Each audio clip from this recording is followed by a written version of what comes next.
and welcome to today's Reflect and Rejoice, looking at the letters of Paul.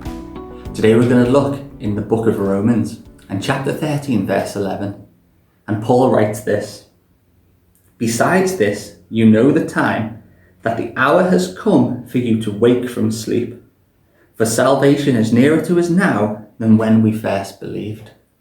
A couple of weeks ago, Colin reminded us of Paul's words to the Thessalonians, in which Paul urged them to live their lives in the expectant return of Jesus.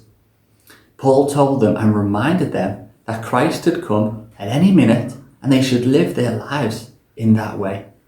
And today, Paul writes the same thing to the Romans, where he tells them to wake from sleep because their salvation is nearer now than when they first believed. When I was a student, I used to get the train to different places, and there were two types of people on the train. There were those who, when they thought their stop was approaching or near the end of the journey, would get ready. They'd pack up their things, they'd get their coat, they'd get their bag, they'd get up off their seat, they'd go and they would stand by the door to be ready to get off the train.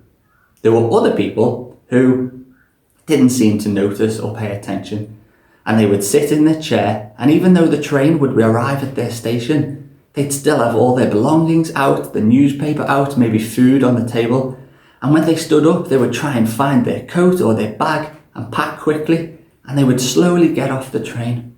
Some of people were ready and watching and waiting, and the others seemed to be asleep. And this is the message that Paul tells the Romans.